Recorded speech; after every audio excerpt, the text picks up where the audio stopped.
Vamos a orar, hermanos, para empezar esta reunión, obviamente, entregársela en manos del Señor para que Él esté nuevamente hablando a través de su palabra. Él nunca deja de hablar, hermano. Y esperamos en el amor del Señor que todos a un ritmo igual, en un mismo sentir, podamos ir avanzando en conocer lo que el Señor nos quiere enseñar a través del estudio en Efesios, que estamos ahora en Efesios, entendiendo lo que significa la iglesia como un cuerpo. Qué importante es, mis queridos hermanos, qué grandioso para el alma y para nuestro crecimiento y madurez es poder llegar a entender esta verdad. Era la oración de Pablo, ¿no? Eso fue como comenzó él a orar y siempre fue su deseo y también era el deseo del Señor, porque el deseo del Señor él expresó en Juan capítulo 17, ¿no? Que seamos uno, así como él y el Padre son uno. Y ese tema que estamos hablando tiene que ver con ser uno en una manera muy visual, muy representativa, que es en la imagen y en la figura de un cuerpo. Dice en Efesios 1, 22, 23, donde estamos, donde quedamos la semana pasada, estamos ahí ya llegando al verso 23, cómo sometió todas las cosas bajo sus pies y lo dio por cabeza sobre todas las cosas de la iglesia, la cual es su cuerpo, la plenitud de aquel que todo lo llena en todo. En el contexto, si ustedes leen correctamente del versículo 15, bueno, es todo el contexto hasta el verso 23, desde el verso 19, sí, Pablo quiere mostrarnos que dentro de nosotros opera un gran poder. Dentro de cada creyente hay un poder que está actuando y que necesita las condiciones apropiadas para él manifestar todo su poder. En Efesios 1, 19 al 23, Pablo hace un enfoque queriendo mostrar a Jesucristo como el hombre perfecto, en cierta manera. En Colosenses, usando el mismo término de que la iglesia es su cuerpo y también es la plenitud de Dios, quiere presentar a Cristo, porque está desde Colosenses capítulo 1, versículo 15 en adelante, mostrando a Cristo como Dios eterno y creador. Pero aquí en Efesios quiere llevarnos a mostrar, porque va a llegar a la conclusión en el verso 23, que necesario es en verdad permitir que el poder de Dios, como dice en el verso 19, podamos entender cuál es la supereminente grandeza de su poder para con nosotros los que creemos. Si usted está aquí, hermano, en esta noche aquí, los que estamos presencialmente, más los que están allí en Zoom, saben que son creyentes en su corazón, en verdad pueden dar fe de que están siendo fortalecidos poderosamente en su interior, en su parte espiritual y en su alma, donde ustedes pueden dar o podemos dar fe también, como Cristo habita en nuestro corazón en la medida en que estamos confiando en Él. Si estamos echando raíces en la fe o en el amor de Dios, como dice en Efesios 3:16, 3:17, ¿cómo mostramos fortaleza en nuestra vida normal, nuestro día a día? Y cómo al final mostramos también individualmente que somos llenos de su espíritu, según Efesios 5:18, vamos a naturalmente mostrar todo esto que les acabo de decir, fortaleza en nuestro interior, en nuestro espíritu, cómo por la fe demostramos que Cristo verdaderamente es nuestro Señor, cómo demostramos las raíces y las bases firmes que tenemos en la fe, cómo nos vamos a mantener fuertes y cómo somos en realidad llenos del Espíritu. Lo vamos a mostrar de una manera visible, que es congregándonos, porque el ejemplo de Pablo y la ilustración del Señor es precisamente mostrar todas estas características, porque ese es el tema de Efesios, a través de la unión o de la comunión corporativa o en una comunión de iglesia. Claro, individualmente, en nuestra vida normal, en nuestro trabajo, en el colegio, en la universidad, en nuestras casas, las que son mamis están en sus casas o quienes estamos trabajando por fuera, tenemos la responsabilidad individual de mostrar a Cristo. Pero el tema en Efesios es llegar al punto, verso 23, que vamos a ver hoy, cómo la iglesia es el cuerpo o su cuerpo, cuerpo de Cristo, ¿no? Donde ya vimos que Él es la cabeza que está sobre todas las cosas, que Él incluye a la iglesia en este gran beneficio y los creyentes estamos unidos a Cristo en su dominio sobre todas estas cosas. Eso ya lo vimos el jueves anterior comparándonos con el Salmo 8, porque ese es el enfoque de Pablo. Pablo en Efesios 1, 19 al 23 tiene en su mente la lectura o la enseñanza que está en el Salmo 8, donde se presenta a Cristo como el hombre perfecto. Entonces, hermanos, vamos al verso 23, Efesios 1, 23. Porque ahí llegamos, ahí vamos a tratar de terminar hoy esa idea en la voluntad del Señor. Dice, hablando de que la iglesia que tiene autoridad sobre todas las cosas, porque es el cuerpo de Cristo, Cristo es su cabeza, dice también que la cual es su cuerpo. Entonces, Pablo está orando, mis amados hermanos, ya lo dije al inicio, para que la iglesia, compuesta por hombres y mujeres, en un proceso de transformación y madurez, ¿no? Se llama crecimiento, santificación, pueda comprender grandes verdades o las grandes verdades que hemos visto hasta ahora. ¿Cómo sé yo en lo personal que yo estoy entendiendo estas verdades? Yo lo muestro de una manera corporativa, lo muestro de una manera de comunión, porque ese es el enfoque que Pablo da. Yo, Carlos Alberto, mi responsabilidad es mostrar a Cristo en la comunión de la iglesia local, ¿cierto? Entonces, vamos a orar, porque pasé a orar y empecé de una vez de los nervios, porque créanme, a mí también me dan nervios estar acá, porque yo quiero enseñar esta verdad con responsabilidad. Una cosa es aprenderlo. Yo sé que no les puedo pedir a todos ustedes y no quiero dar la idea de que estoy súper por encima, no, yo soy el menos de muchos de ustedes, pero sí el Señor me ha entregado, me ha permitido entender una verdad que quiero explicarla con naturalidad y con realidad en sus vidas para que ustedes también la vivan. Oremos primero, hermanos, para darle gracias al Señor por eso. Padre Celestial, te doy las gracias, Señor, por la oportunidad que nos das ahora en el nombre de Jesús de presentar esta verdad. Señor, te ruego que estas palabras que están en tu verdad lleguen a nuestros corazones, Señor amado, y podamos vivirlo de una manera visible y testimonial. Te ruego tu bendición, Señor, para que esta verdad de Efesios 1:23 llegue al corazón de tu pueblo, Señor, e impacte de manera individual y también en la comunión corporativa, impacte nuestras vidas para transformación y tu gloria. Te lo pido en el nombre de Jesús. Amén.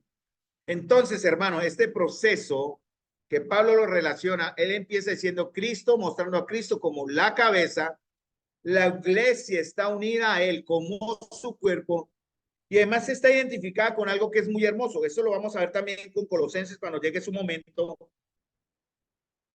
y que está en Efesios 3:16 también, que tiene que ver con el amor, que es la plenitud, siendo la iglesia el cuerpo del Señor, siendo la cabeza. Voy a repetir términos muchas veces.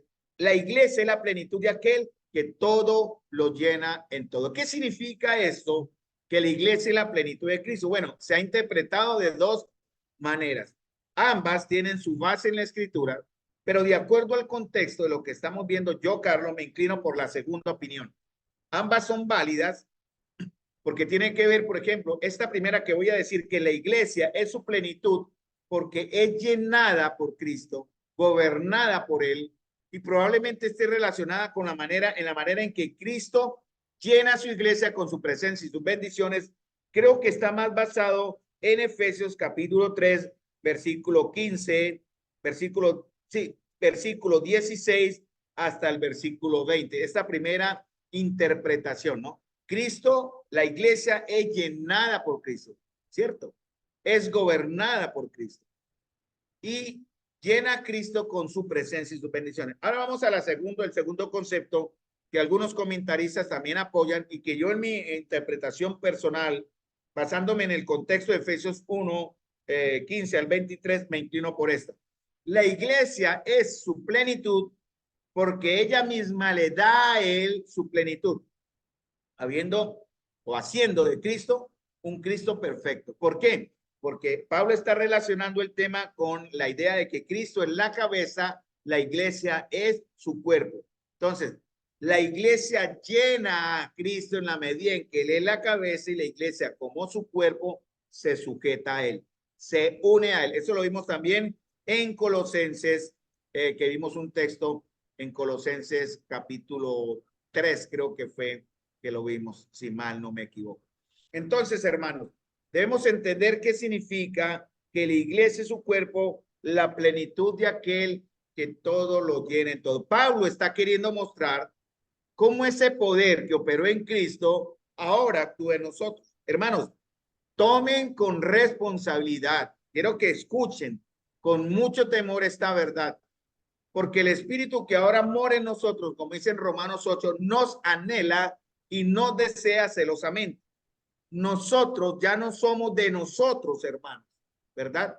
Por eso Pablo en 1 Corintios dice, vosotros sois ahora templo de Dios, ¿no? Y también dice que ese espíritu que opera en nosotros necesita llenarnos, completarnos, y en verdad no debemos ni entristecerlo, ni apagarlo, ni contristarnos. Ese espíritu que ahora opera en nosotros, Pablo lo menciona en Colosenses 1:19 y 1:29 o 2:19, algo así, ya iremos allá, le da autoridad a Cristo como el hombre perfecto y esa autoridad nos la entrega a nosotros. Ahora, hermanos, Cristo está por encima, eso está en el verso 21, ¿no? Ese espíritu que operó en Cristo, que está en nosotros, que lo ha sentado posicionalmente en lugares celestiales y que nos ha, perdón, que lo ha sentado a él en lugares celestiales, perdón, pero a nosotros posicionalmente también, según Efesios 2:6, dice, le ha entregado a él, dice, lo ha puesto sobre todo principado, autoridad de poder y señorío, y sobre todo nombre que se nombra, no solo en este siglo, sino también en el venidero. Nosotros posicionalmente, tal como Cristo está allí juzgando el mundo, también iremos a juzgar el mundo. Entonces, Cristo está por encima de todo, sean gobernantes, autoridades, poderes o dominios o cualquier otra cosa. No solo en ese mundo, sino también en el mundo que vendrá. Y lo vimos en el verso 21. Dios ha puesto toda autoridad bajo Cristo, en el Espíritu Santo que estamos viendo en este contexto, porque Él no necesita recibir autoridad, eso lo confirma Colosenses 1.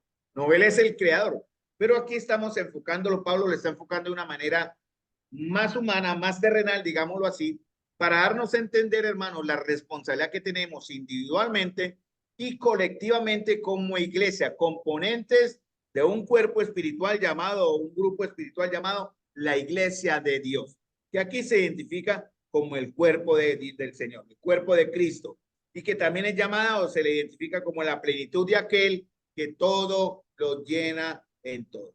Entonces, Cristo es la cabeza de todo para beneficio de la iglesia. Por eso él da un ejemplo más adelante en Efesios capítulo 5, cuando da un modelo o da una imagen, una ilustración usando este ejemplo de Cristo y la iglesia como su esposa. Dice en Efesios capítulo 5, versículo 32, grande es este misterio, mas yo digo esto respecto de Cristo y de la iglesia. Todo el ejemplo que da Pablo en Efesios 5 tenemos que compararlo con la iglesia. Creo que hasta ahí he sido lo más claro que es posible en esto. ¿Por qué vemos esto de esta manera? Porque el término plenitud está ligado a la palabra anterior, al sustantivo que está anterior, que es cuerpo.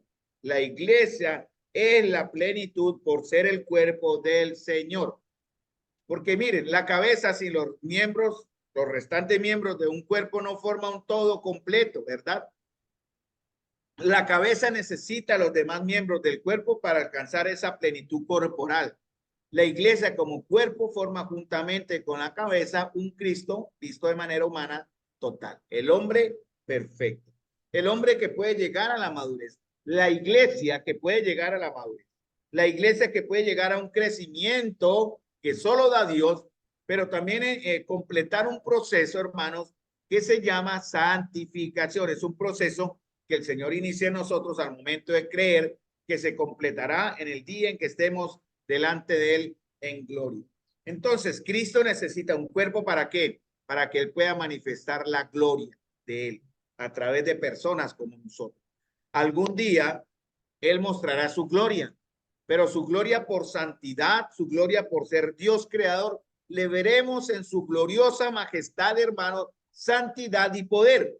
Pero Él quiere mostrar a través de nosotros. Él dijo, quien me ha visto a mí, ha visto al Padre, ¿cierto? Nosotros queremos saber cómo es el Padre, veamos a Cristo. ¿Cómo sabe la gente del mundo quién es Cristo? Viéndonos a nosotros. La gente quiere saber cómo es Cristo, debe vernos a nosotros. Y esa es nuestra tarea y nuestra responsabilidad, hermano. Por eso dicen que la iglesia es la plenitud. Más adelante el término cambia, o no es que cambie, sino lo completa en Efesios capítulo 3, cuando dice en 3:19 que debemos conocer el amor de Cristo que excede todo conocimiento para que podamos ser llenos de toda la plenitud de Dios. Aquí ya cambia, va rotando el concepto, va completándolo, porque la plenitud de Dios es nuestra plenitud, hablando del conocimiento que recibimos de Él en el amor, y a la vez, volviendo a Efesios 1:23, la iglesia también es su plenitud. En Colosenses más adelante dice que Dios es la plenitud de Cristo. Vamos a ver eso más adelante cuando lleguemos allá. Entonces, ¿cuál es el propósito del Señor? En Efesios ya dije 5, versículo 1 al 33. Pablo utiliza la imagen de los esposos respecto a Cristo y la iglesia. ¿Cuál es el propósito de Cristo? Presentarse a sí mismo una iglesia gloriosa. Y eso solo es posible si Él la llena de una manera completa. A mí, en lo personal y en lo humano, o yo sea los que están en este aspecto de casados, sus esposas deben llenar su vida para ser un todo. Recuerde que estamos llamados a ser una sola carne.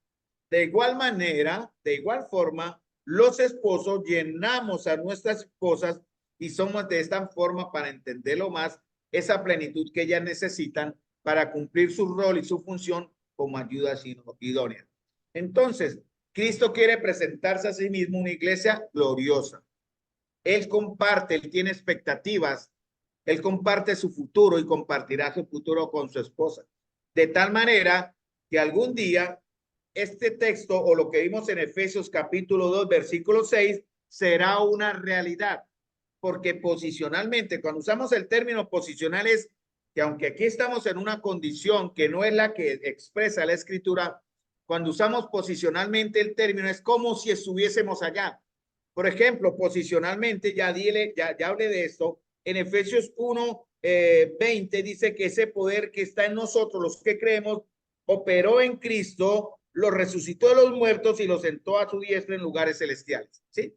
Ese poder que está en nosotros operará en nosotros, nos resucitará de los muertos y nos sentará en lugares celestiales. No estamos aún en lugares celestiales. Es como si estuviésemos en lugares celestiales. Por eso, en Efesios 2:6 dice esto, juntamente con él nos hizo sentar en los lugares celestiales con Cristo Jesús. ¿Cómo si? Hermanos, algún día estaremos allí.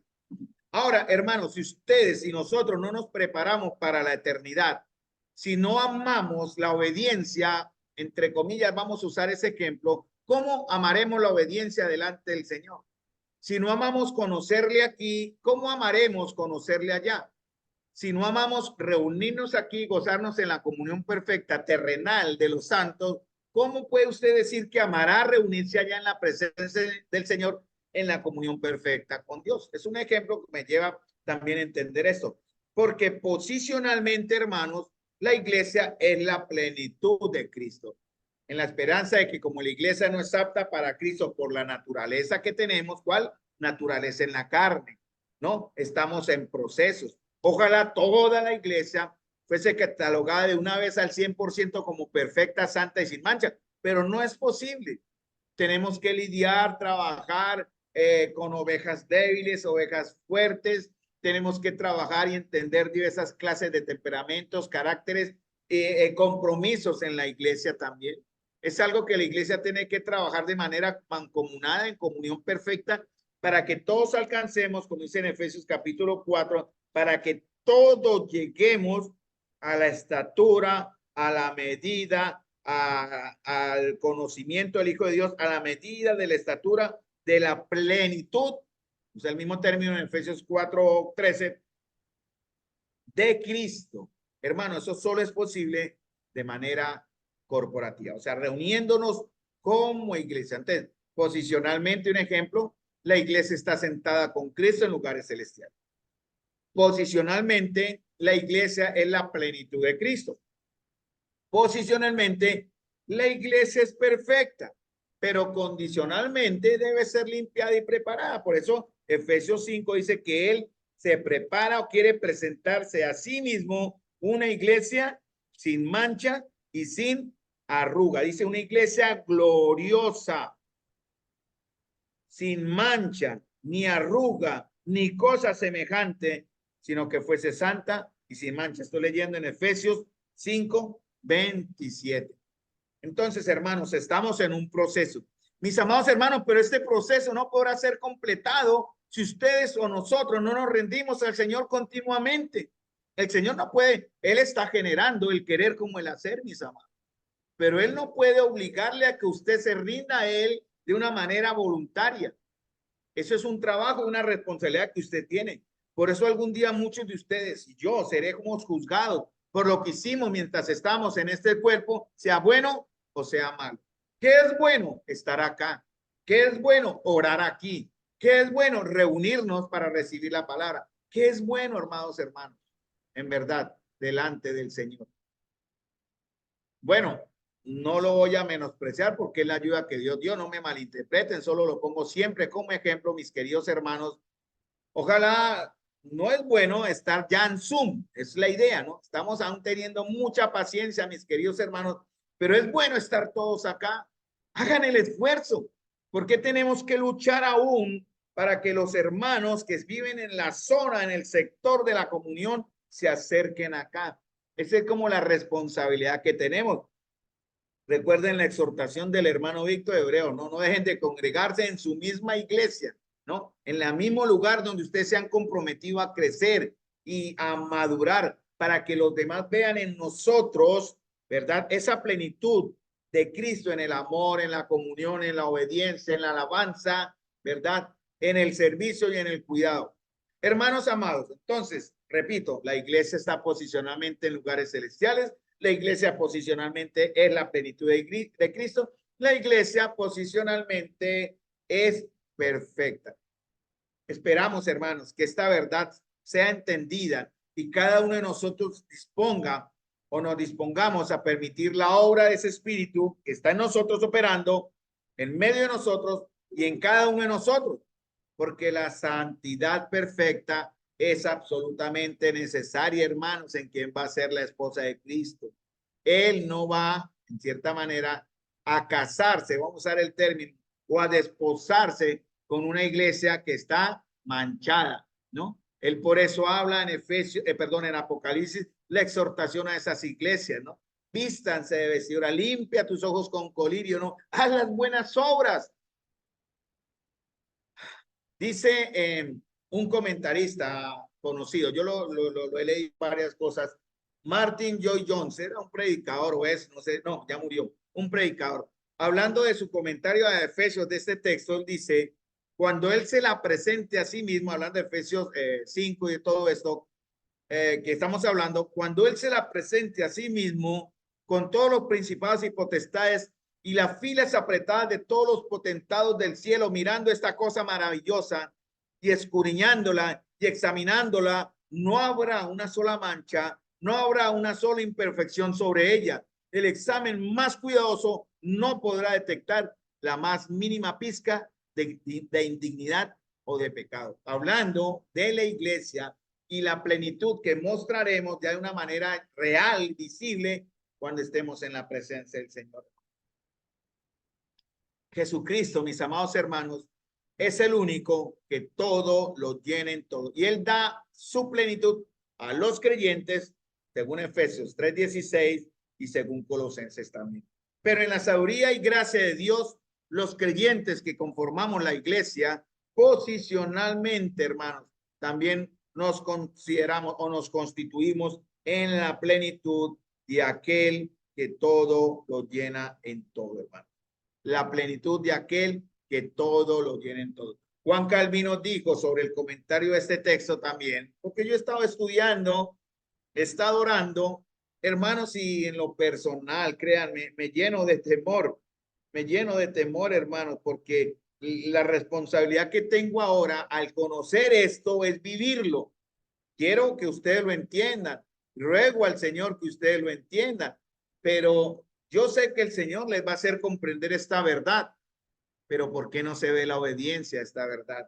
¿Por qué no se ve el resultado a esta verdad? ¿Por qué no se ve el efecto de esta verdad en sus corazones? Juan Calvino dijo sobre este texto, sobre este comentario, sobre esta porción: este es el honor más sublime de la iglesia, que hasta el momento en que él esté unido a nosotros, el Hijo de Dios se considera a sí mismo incompleto en alguna medida. Es un consuelo para nosotros enterarnos de que solo hasta que estemos en su presencia, él poseerá de hecho todas sus partes y querrá ser considerado como completo. Posicionalmente la iglesia llena a Cristo, pero recuerden, estamos en un proceso. Ahora, hermanos, individualmente, si yo le preguntara a todos y cada uno de los que están acá, ¿de verdad usted está cumpliendo este propósito del Señor? Si usted solo fuera el único creyente en la iglesia del Señor, ¿usted estará llenando al Señor con su vida, con sus palabras, con sus pensamientos, con su entrega al Señor, con su compromiso? La plenitud, cuando se habla de plenitud, es la idea de un vaso o recipiente completamente lleno. La palabra plenitud de pleroma es aquello que llena algo, ¿cierto? Plenitud, pleroma, aquello que llena algo. Hablando del Espíritu del Señor, pero también hablando de la idea de que nosotros llenamos a Cristo. La plenitud es la idea de un vaso o un recipiente completamente lleno. Cristo mora en la iglesia, mis amados hermanos, y todas las cosas quedarán reunidas en Cristo, según Efesios 1:10, ¿no? Cristo a través de la iglesia y de los creyentes es la continuidad de su vida divina en forma humana. Entonces, Cristo llena a la iglesia universal como un cuerpo. Ya lo dije la idea ahorita. Quien ha visto a Cristo, ha visto al Padre, dice en Juan 14:9. Quien ha visto a la iglesia, que es la plenitud de Cristo, verá a Cristo, quien también dice en Colosenses 1:19, es la plenitud de Dios. Esas palabras se repiten como 5 o 6 veces en relación a la iglesia y a nosotros como creyentes. La palabra plenitud.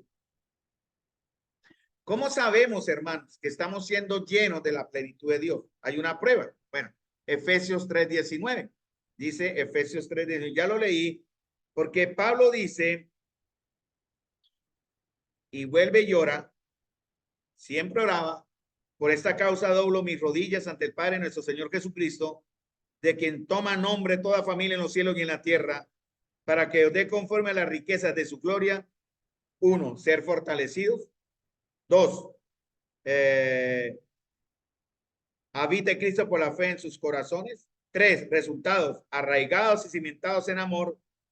4, comprensión, entendimiento, y seáis plenamente capaces de comprender con todos los santos la anchura, la altura, la longitud, pero la profundidad está en otra dimensión. Es imposible dimensionar eso en las 3 dimensiones en las que nosotros vivimos. ¿Cómo representar en una gráfica el ancho, el alto, el largo y lo profundo? No puede ser lo mismo largo, es diferente. Entonces, Pablo quiere que entendamos bien la profundidad y de conocer, dice, el amor de Dios o el amor de Cristo, que exceda todo conocimiento, para que sea lleno de toda la plenitud de Dios. Listo, ahora da una clave en el verso 20. Y aquel que es poderoso para hacer todas las cosas, mucho más abundantemente de lo que pedimos o entendemos, según el poder que actúa en nosotros. Hermanos, esto se llama la oración. El domingo vamos a hablar de la oración. ¿Por qué el Señor no contesta nuestra oración? ¿Por qué si la contesta? ¿Por qué las reuniones de oración son tan pobres? ¿Por qué son tan débiles las reuniones de oración? ¿Por qué? Porque simplemente, hermano, no somos hombres ni mujeres de oración. Esa es como una de las tantas respuestas. También porque no estamos entendiendo el poder, no estamos conociendo a Cristo. Si no conocemos a Cristo, no queremos comunicarnos con Él, no lo anhelamos. Y yo digo con respeto, porque es el mismo ejemplo, es fácil estar en la comodidad de casa, en la sala de casa, pero no aquí sacrificándose para estar unidos en una comunión 1 a 1, en oración ante el Padre. La iglesia se caracteriza por verse visualmente reunidos, hermano, reunidos, siempre. La práctica y primero el conocimiento, ¿verdad? ¿De qué? Del amor de Cristo. ¿Y cómo mostramos el amor de Cristo? en obediencia a sus mandamientos. ¿Cómo mostramos el amor de Cristo? En la obediencia a la comunión. ¿Cómo mostramos el amor de Cristo? En todo lo que nos debe caracterizar, vestidos del nuevo hombre. ¿Cómo mostramos el amor de Cristo? En declarar, en expresar, en testificar esta fe que ahora tenemos. ¿Cómo mostramos el amor de Cristo? Congregándonos. ¿Cómo mostramos el amor de Cristo, hermano? Orando. ¿Cómo mostramos el amor de Cristo? Sirviendo. ¿Cómo mostramos el amor de Cristo? ¿Cómo está mostrando usted el amor de Cristo? ¿Cómo muestro yo el amor de Cristo? Y a medida que lo hacemos, hermanos, a medida que los hacemos, el Señor trae un crecimiento que se llama madurez. Y esa madurez se llama la plenitud de Cristo.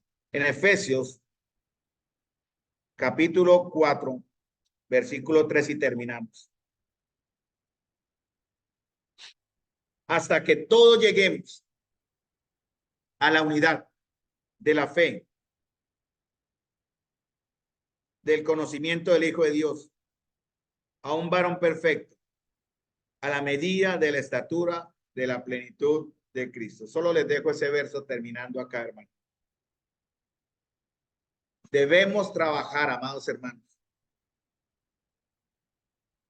Mire, hermano, yo cumplo 61 años este año. Para algunos el rango dice, no, aún está en sus tiempos. Aún está fresquito el hombre, aún puede dar mucho. Sí, es verdad. Si Dios quiere, daré mucho por su nombre. No lo sé. Si el Señor quiere, lo daré. Pero una cosa que no quiero hacer es rendirme. Una de las cosas que no admito en mi mente, en mi corazón, es echarme para atrás. Una de las cosas que no he tenido como en considerar es retroceder para defraudar mi alma. No, no lo voy a hacer, nunca lo haré. Seré imperfecto en muchas cosas, seré exigente en otras, seré celoso en otras o mal celoso en otras, pero jamás, se lo digo aquí, porque es mi propósito, me echaré para atrás. Pero ¿cuántos de los que están en ese rango? ¿Y por qué? Bueno, digo 60 años, puede que me queden 5, 10, 20, 50 años más, no sabemos. Pero yo digo que ya estoy en declive, ya pronto veré al Señor y yo quiero llegar a la presencia del Señor con la frente en alto, no habiéndome rendido, haberme echado para atrás. Pero ¿qué digo de los que están en el rango aquí abajo, los más jóvenes, por decir así? ¿Qué digo de aquellos que son padres que tienen que estar dando el ejemplo, estando acá y trabajando por la obra del Señor fuerte y directamente? ¿Qué podemos decir de aquellos que tienen dones y talentos que se han desperdiciado en la iglesia de Dios? ¿Cómo le hablarán ustedes al Señor? ¿Con qué cara se van a presentar? ¿O nos vamos a presentar nosotros delante del Señor? Y yo digo que muchos de ustedes, o muchos de, no, ya, yo me excluyo ya, porque mi propósito es, no lo voy a hacer. Cuento con la ayuda de mi esposa, con las oraciones de mis hermanos y con mi firmeza de no lo voy a hacer. No voy a echarme para atrás, ni no voy a ser de los que retroceden para defraudar su alma.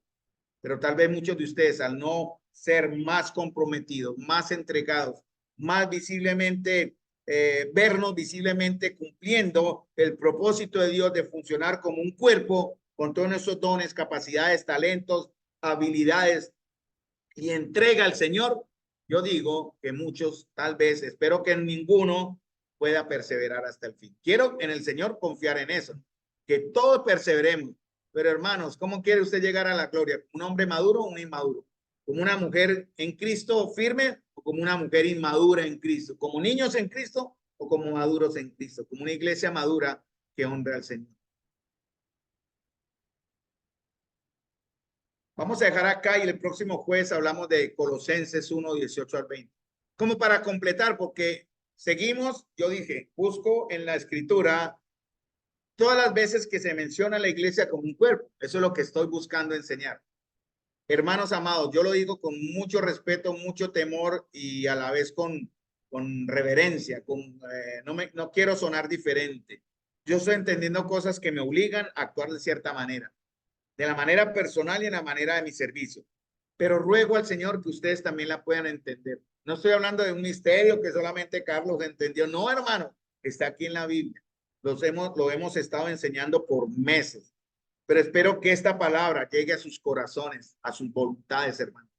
Y no se necesite decir, hermano. No se necesite decirle a nadie sirva aquí, obre acá, trabaje allí, sino que de una manera guiada por el Señor, voluntaria obviamente, y guiada por el Señor, podamos de una forma corporativa mostrar con ese crecimiento, dice en Colosenses lo dice en Colosenses 3:16, ¿no? Por todas las que coyunturas y los ligamentos, dice Colosenses 3:19. Hermanos, agarrémonos de la cabeza que es Cristo, para que el cuerpo se nutra, pero el cuerpo no se nutre solamente por lo que yo les doy. Los maestros dan clases, los que dirigen acá nutren la iglesia, la comunión nutre la iglesia, dice, nutriéndose y uniéndose por todas las coyunturas y ligamentos, crece con el crecimiento que da Dios. ¿Qué es usted, hermano y hermana? Ligamento, coyuntura. ¿Hay crecimiento en la iglesia? Debe haber y debemos buscar, hermanos, este crecimiento para la gloria del Señor. Vamos a terminar aquí con una palabra de oración.